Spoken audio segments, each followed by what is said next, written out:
அனைவருக்கும் மகா சிவராத்திரி நல்வாழ்த்துக்களை இந்து மக்கள் கட்சியின் சார்பில் தெரிவித்துக் கொள்கிறோம். உலகெங்கிலும் இருக்கக்கூடிய கோடான கோடி இந்துக்கள் சிவராத்திரி திருவிழாவை வெகு சிறப்பாக கொண்டாடி வருகிறார்கள். இது ஒரு தேசிய திருவிழா. சிவராத்திரி திருவிழாவிற்கு அண்டை மாநிலங்கள் கேரளம், கர்நாடகம், ஆந்திர மாநிலத்திலெல்லாம் அரசாங்கம் பொது விடுமுறை அறிவித்திருக்கிறது. ஆனால் தமிழ்நாட்டில் சிவாலயங்கள் அதிகம், சிவபக்தர்களும் அதிகம். 63 நாயன்மார்கள் அவதாரம் செய்தது இந்த தமிழ்நாட்டிலே, பஞ்சபூத தலங்கள் இருப்பது தமிழ்நாட்டிலே. நம்முடைய இந்த சிவபூமியாகிய இந்த தமிழ் பூமியிலே சிவராத்திரி திருவிழா அநேகமாக அனைவருமே கடைபிடிக்கக்கூடியவர்கள்.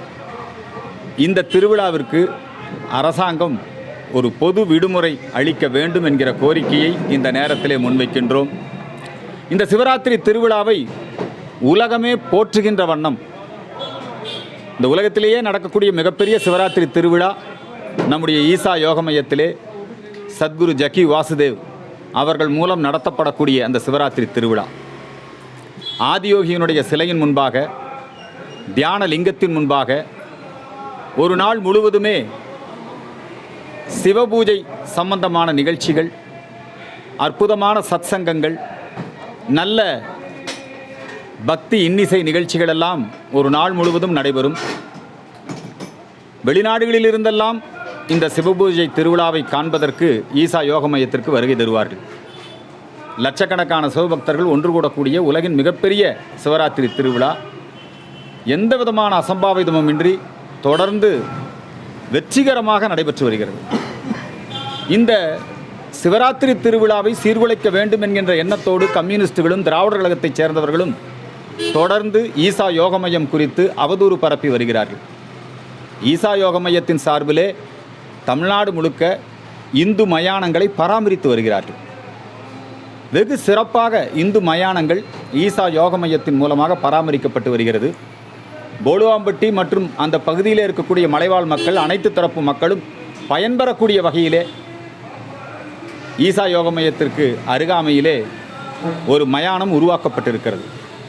காசியிலே அங்கே நாம் இறுதிக் கடனை செலுத்தினால் என்ன புண்ணியம் பெறுவோமோ அதே போல அத்தகைய ஒரு புண்ணியத்தை இங்கே பெற முடியும்.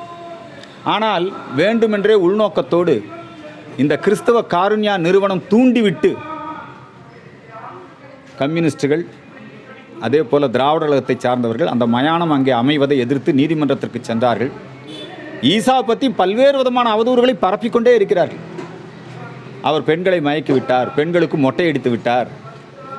அவங்களாம் தானாக முன்வந்து அவர்கள் இன்றைக்கு இந்து சமய பணியை, சிவப்பணியை அங்கே செய்து கொண்டிருக்கிறார்கள்.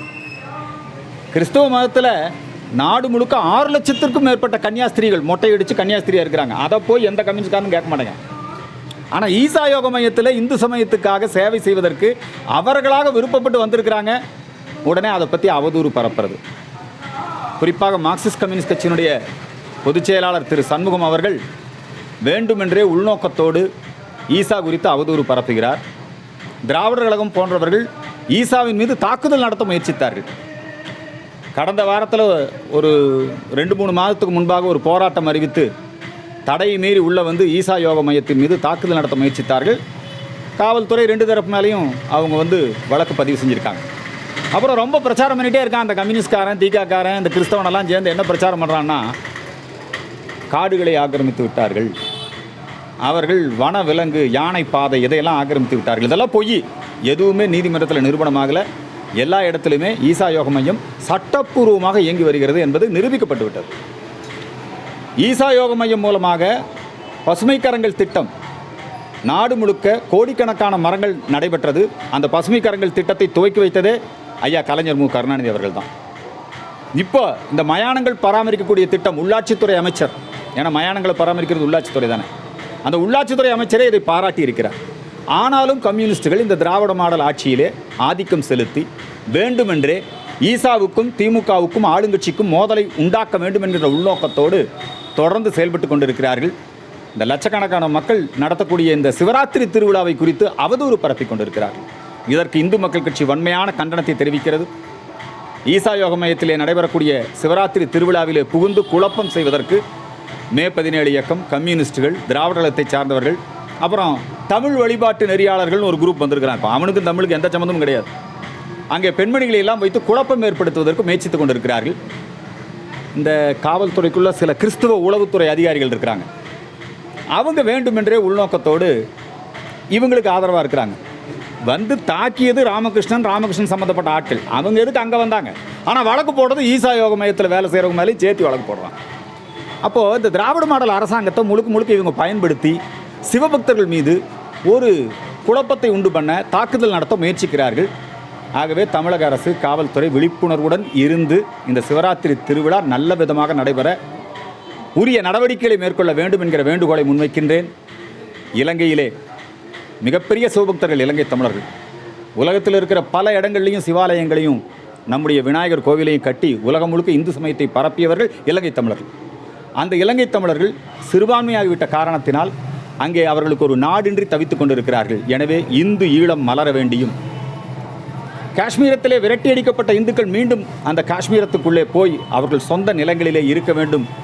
காஷ்மீர் பண்டிட்டுகள், காஷ்மீர் இந்துக்கள் அவர்கள் பாதுகாக்கப்பட வேண்டும் என்பதை வலியுறுத்தியும், வங்காளதேசத்திலே இந்துக்கள் அன்றாடம் கொல்லப்படுகிறார்கள், அந்த வங்கதேச இந்துக்களுக்கு பாதுகாப்பு கோரியும் இந்து ஈழம் மலர வேண்டியும் ஒவ்வொரு வருடமும் இந்து மக்கள் கட்சியின் சார்பிலே சிவராத்திரி அன்று சிவஜோதி ஏற்றி 9 சிவாலயங்களிலே தரிசனம் செய்து, இப்போ கன்னியாகுமரி மாவட்டத்தில் சிவாலய ஓட்டம் 12 சிவாலயங்களிலே தரிசனம்.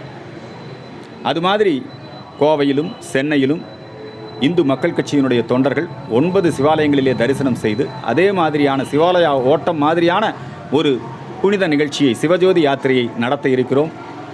இன்றைக்கி பல்வேறு நிகழ்ச்சிகளிலே பங்கெடுத்து கொண்டிருக்கிற காரணத்தினால் இந்த மாலை நேரத்தில் இந்த சிவஜோதி யாத்திரை நடத்தப்படும். நான் அந்த யாத்திரையை இன்றைக்கு கோட்டை ஈஸ்வரன் கோவிலிலே துவக்கி வைத்து பிரார்த்தனை செய்திருக்கிறேன்.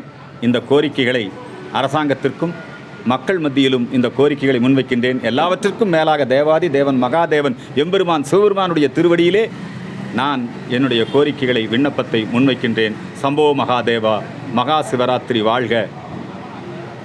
நன்றி.